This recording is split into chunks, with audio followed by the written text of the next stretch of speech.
خبر شامل کرتے ہیں سندھ کے ضلع کشمور سے۔ ہمارے گدروشیا پوائنٹ کے نمائندہ پرویز علی کھوکھر سے کشمور میں دریائے سندھ گڈو بیراج کے مقام پر پانی کی سطح میں مسلسل اضافے سے گڈو بیراج کے مقام پر نچلے درجے کے سیلاب کی صورتحال برقرار ہے۔ ضلعی انتظامیہ کے مطابق دریائے سندھ گڈو بیراج کے مقام پر پانی کی آمد 3,12,305 کیوسک ریکارڈ ہوئی ہے۔ دریائے سندھ گڈو بیراج کے مقام پر پانی کا اخراج 3,08,790 کیوسک ریکارڈ ہوا ہے، جبکہ پچھلے 6 گھنٹوں کے دوران گڈو بیراج کے مقام پر 15,866 کیوسک اضافہ ریکارڈ کیا گیا ہے۔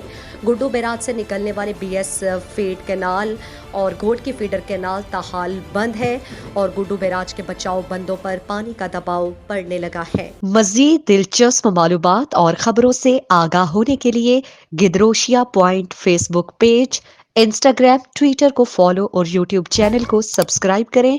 بیل آئیکن بٹن دبانا نہ بھولیں تاکہ مکران سمیت بلوچستان کی خبروں سے جڑے رہیں۔